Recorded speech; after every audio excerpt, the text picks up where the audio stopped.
Hello दोस्तों, स्वागत करता हूं आपके अपने यूट्यूब चैनल स्टडी प्रचार में। साथियों, घटना चक्र की सीरीज में आप सभी का स्वागत है। यूपीएसआई 2021 के लिए सीरीज है फ्रेंड्स। यहां पर सीरीज नंबर 7 है साथियों। यहां पर इसके पहले आपने 6 सीरीज को नहीं देखा तो जाकर प्लेलिस्ट के माध्यम से देख सकते हैं। तो साथियों, यहाँ पर यूपीएसआई उप निरीक्षक नागरिक पुलिस भर्ती के लिए यह सीरीज है जो कि सामान्य हिंदी है, जिसके बारे में हम सामान्य हिंदी का टेस्ट भी लगाएंगे और यहाँ पर इसके बारे में पढ़ेंगे। क्योंकि आज का हमारा टॉपिक है साथियों समरूपी भिन्नार्थक। सबसे पहले समानार्थी भिन्नार्थक शब्द क्या है इसके बारे में पढ़ेंगे, फिर साथियों इसका टेस्ट लगाएंगे साथियों। तो आशा करता हूँ आप लोग स्वस्थ होंगे और अथक प्रयास कर रहे होंगे और लगातार प्रयास कर रहे होंगे साथियों, पढ़ाई कर रहे होंगे।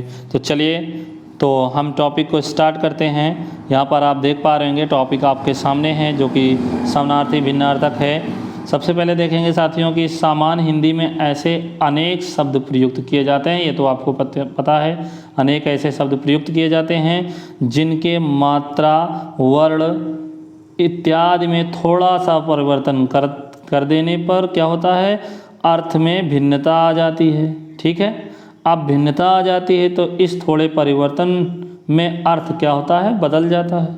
और प्रायः प्रतियोगी कॉम्पिटिटिव एग्ज़ाम में सूक्ष्म अंतर समझ में नहीं आ पाते अथवा जल्दबाजी में सही अर्थ का चयन लोग नहीं कर पाते और जल्दबाजी में गलत प्रक्रिया कर लेते हैं। इसलिए साथियों इसको समझना अति आवश्यक है। तो आइए देखते हैं। यहाँ पर शब्द को भलीभांति समझ लेने से गलती की संभावना कम।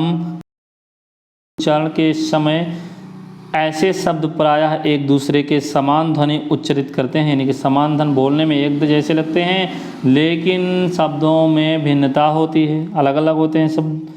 अतः शब्द युग्मों को समुच्चारित, क्या नाम है इनका, समुच्चरित प्राय, क्या समुच्चरित प्राय भिन्नार्थक शब्द भी कहते हैं। इसका सेकंड नाम यहाँ पर कह सकते हैं आप समुच्चरित भिन्नार्थक शब्द भी इसे कहते हैं। यहाँ पर कुछ महत्वपूर्ण समरूपी भिन्नार्थक शब्दों को हम ले रहे हैं और बाकी जो यहाँ पर लिस्ट है अभ्यास प्रश्न जो और होंगे, सामग्री, अध्ययन सामग्री, उसको हम टेलीग्राम चैनल पर सेंड कर देंगे जो कि आप वहाँ से डाउनलोड कर सकते हैं और उसको अच्छे तरीके से प्रिपेयर कर सकते हैं। चलिए, तो पहला क्वेश्चन है साथियों, यहाँ पर आप देख पा रहे हैं, कह रहा है यहाँ पर समरूपी शब्द दिया गया है और बताना है पर्यंत और पर्यंक का मतलब क्या होता है। साथियों बोलने में अगर सही से आप पढ़ेंगे तो यहाँ पर गलतियाँ नहीं होंगी। तो साथियों देखते हैं यहाँ पर पर्यंक और पर्यंत, पर्यंत और पर्यंक।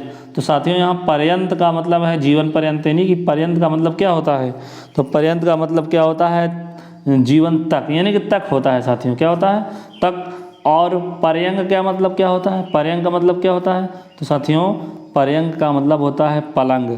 तो यहाँ पर राइट आंसर जो आपका बनेगा बी हो जाएगा, पहला ऑप्शन जो होगा यहाँ पर। पर्यंक का मतलब तक और पर्यंक का मतलब पलंग, मतलब पर्यंत का मतलब तक और पर्यंक का मतलब पलंग। चलिए नेक्स्ट पॉइंट पे आ जाते हैं। यहाँ पर नेक्स्ट पॉइंट आपसे पूछा जा रहा है, बताना है साथियों कि अनल और अनिल का क्या अर्थ है। समरूपी दिए गए हैं, पढ़ने में एक जैसे लगते हैं। तो यहाँ पर अनल का अर्थ क्या है आपको बताना है कमेंट करके। तो जल्दी से कमेंट कीजिए कौन सा आंसर राइट हो जाएगा। तो यहाँ पर अनल देखेंगे तो अनल माने क्या होता है साथियों, आग, अनल, पावक, ज्वाला, धनंजय, ये सब क्या है, अनल के समरूपी हैं, यानी कि पर्यायवाची शब्द हैं। अनल माने क्या होगा साथियों, जल्दी बताइए। तो अनल माने आग होगा, क्या होगा, आग होगा। अब आग किस में है, डी में है साथियों। और उसके बाद अनिल बचा, अनिल वायु को कहते हैं। इस प्रकार यहाँ पर कौन सा आंसर राइट हो जाएगा, यहाँ पर डी आंसर राइट होगा। नेक्स्ट क्वेश्चन पे आते हैं। क्वेश्चन नेक्स्ट है आपके सामने, कह रहा है यहाँ पर कि निम्न समरूपी शब्द में से कौन सा युग्म शब्द क्रमशः शब्दकोश एवं खजाना का अर्थ, किसका किसका अर्थ, शब्दकोश का अर्थ और खजाना का अर्थ क्रम से अर्थ प्रकट करता है, इसमें से आपको बताना है। तो यहाँ पर आप देख पाएंगे 3 का आंसर राइट क्या होगा। चलिए तो बताइए 3 का आंसर राइट क्या हो जाएगा, जल्दी से कमेंट कीजिए। तो यहाँ पर थोड़ा सा देखेंगे लास्ट में साथियों, यहाँ पर जो लास्ट वाला अक्षर है यहाँ पर सा है, वो भी सीटी वाला सा दिया गया है आपका। तो यहाँ पर देखेंगे सा किस में है, तो शब्दकोश, तो यहाँ पर देखेंगे ए में है साथियों। तो इस प्रकार से याद कर लेंगे। शब्दकोश, ये वाला कोश का मतलब होगा क्या, कोश, और यहाँ पर कोश, ये इसका मतलब खजाना हो जाएगा। इस प्रकार राइट आंसर ए हो जाएगा 3 का। नेक्स्ट क्वेश्चन पे आते हैं। नेक्स्ट क्वेश्चन में क्या कह रहा है कि अजर और अजीर को बताना है। अजर का मतलब क्या होता है, अजर। अजर का मतलब होता है जर, जर मतलब जो जर ना हो, आ का मतलब नहीं, जर का मतलब बूढ़ा, जो बूढ़ा ना हो, अजर, तो उसे क्या कहेंगे हम, जल्दी से कमेंट कीजिएगा। 4 का आंसर राइट क्या बनेगा, तो यहाँ पर जो बूढ़ा ना हो, यहाँ पर राइट, तो यहाँ इसका बन जाएगा साथियों अजर का जो बूढ़ा ना हो। और बात करें अजीर का मतलब फिर क्या हो जाएगा, आंगन। इस प्रकार राइट आंसर क्या बी हो जाएगा। नेक्स्ट क्वेश्चन देखते हैं। क्वेश्चन नेक्स्ट 5 है, जो कि आपसे कह रहा है कि यहाँ पर आपको बताना अवलंब और अविलंब का मतलब। देखिए यहाँ पर अवलंब, तो साथियों यदि पहले का आपको अर्थ ना रहा तो दूसरे का अर्थ जरूर देख लीजिएगा। तो अविलंब का मतलब क्या था, अविलंब, अविलंब का मतलब होता है, मतलब विलंब माने क्या होगा, यहाँ पर अगर विलंब की बात करें तो विलंब माने क्या होता है, देरी होता है। लेकिन आ लगा है ना, देरी मतलब देरी ना हो, तो इसका मतलब क्या हो, लगातार हो, है ना, बिना विलंब के। तो यहाँ पर क्या हो जाएगा, अविलंब का मतलब बिना विलंब के। लेकिन अवलंब, अवलंब माने क्या होता है, सहारा होता है साथियों। इस प्रकार राइट आंसर क्या बनेगा, 4 का क्या बनेगा साथियों, जल्दी से बताइएगा। 5 का है साथियों, 5 का आंसर राइट क्या बनेगा, तो यहाँ पर ए जो होगा राइट आंसर बनेगा। नेक्स्ट क्वेश्चन पे आते हैं। क्वेश्चन नेक्स्ट है, आपसे कहा जा रहा है यहाँ पर युग्मक दिया गया है समरूपी, और आपको बताना है युग्म में अवधि और अवधि का मतलब क्या है। तो अवधि और अवधि को मतलब आपको बताना है, जल्दी से बताइए अर्थ प्रकट कौन सा करता है। तो अवधि का मतलब क्या होता है, छोटी की मात्रा लगाए तो यहाँ पर अवधि का मतलब क्या होता है, समय होगा, क्या होता, समय होता है। तो आपको बताना है समय किस में है साथियों, तो यहाँ पर समय है। और अवधि, अवधि की एक भाषा है। तो इस प्रकार राइट आंसर 6 का क्या हो जाएगा, सी होगा। नेक्स्ट क्वेश्चन पे आते हैं। क्वेश्चन नंबर क्या है, अब क्वेश्चन नंबर 7 आपसे कह रहा है साथियों। 7 में कह रहा है कि समरूपी शब्द दिए गए हैं आपके सामने, और आपको बताना है कि इसमें कृपण और कृपाण का अर्थ क्या है। तो चलिए देखते हैं। तो कृपण माने क्या होता है साथियों, जल्दी से कमेंट कीजिएगा। तो कृपण माने क्या होता है, आप लोग को पता है तो कमेंट करिएगा। कृपण माने कंजूस होता है, और कृपाण माने क्या होता है, तलवार का पर्यायवाची नहीं तलवार होता है। इस प्रकार राइट आंसर आपका 7 का क्या बनेगा, यहाँ पर बी आंसर करेक्ट हो जाएगा। आइए नेक्स्ट क्वेश्चन पे चलते हैं। नेक्स्ट क्वेश्चन क्या कहा जा रहा है आपसे देखेंगे। तो यहाँ पर मित्रों क्या है कि यहाँ पर आसक्त दिया गया है, और असक्त और आसक्त दिया गया है। अब देखेंगे यहाँ पर समझेंगे कैसे। सक्त, यहाँ पर सक्त मतलब शक्ति, असक्त, असक्त मतलब क्या साथियों, असक्त मतलब जिसकी शक्ति ना हो, यानी क्या हो जाएगा, शक्ति ना हो जिसको क्या कहेंगे, तो उसको कहेंगे हम लोग क्या, अशक्त। तो उसे हम कहेंगे शक्ति जहाँ ना हो तो शक्तिहीन बोल देंगे, क्या बोलेंगे, शक्तिहीन। तो ऐसे समझ लेंगे। और आसक्त, आसक्त का मतलब मोहित होता है। ठीक, तो यहाँ पर राइट आंसर सी बनेगा। नेक्स्ट क्वेश्चन पे आ जाते हैं। अब अगला आपका क्वेश्चन नेक्स्ट है, जो कि आपसे कहा जा रहा है, यहाँ पर देख पा रहे होंगे। क्वेश्चन की बात करें तो यहाँ पर कह रहा है कि युग्म दिया गया है, कौन सा युग्म भौरा का और सहेली का प्रदर्शित कर रहा है अर्थ। तो चलिए बताइए भौरा, तो आप देखेंगे भौरा का अर्थ कौन सा, तो यहाँ पर प्रदर्शित कर रहा है, जल्दी से बताइएगा। तो यहाँ पर एक जैसे पढ़ने में लगे, देखने को तो यहाँ भौरा यहाँ पर भी लिखा है, लेकिन पढ़ने में एक जैसे लगे, दोनों का अर्थ बराबर आना चाहिए। चलिए देखते हैं। तो यहाँ पर बात करेंगे तो जो भौरा का अर्थ बनेगा आली होगा, क्या, आली। और आली जो है सहेली का अर्थ होगा। इस प्रकार राइट आंसर क्या बनेगा, D9 का राइट आंसर हो जाएगा। आइए नेक्स्ट क्वेश्चन देखते हैं। नेक्स्ट क्वेश्चन आपके सामने है।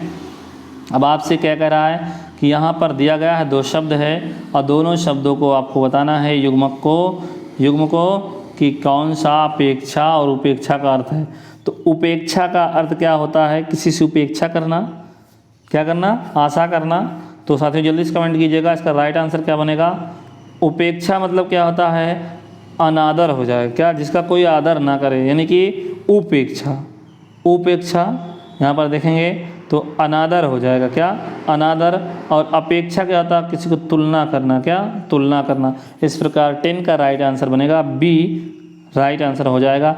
आइए नेक्स्ट क्वेश्चन देखते हैं।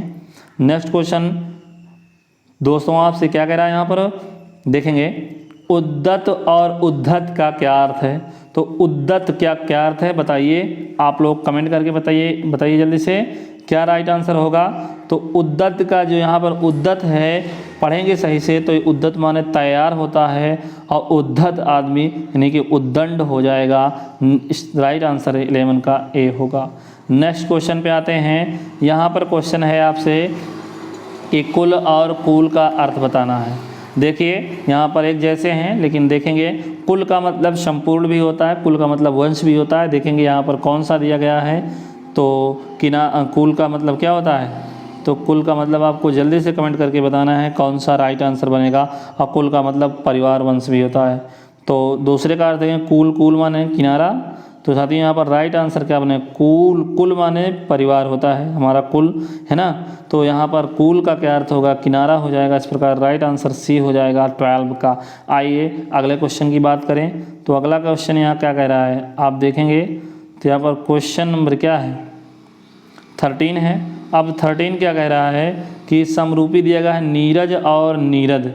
देखिए यहाँ पर दो शब्द नीर मिल रहा है, और नीर का मतलब दोनों का मतलब पानी होता है। क्या होता है, पानी होता है। अब पानी होता है तो यहाँ पानी तो कोई ऑप्शन है आपके सामने नहीं। तो जा माने उत्पन्न होता है, पानी से उत्पन्न, और पानी से उत्पन्न क्या होता है साथियों।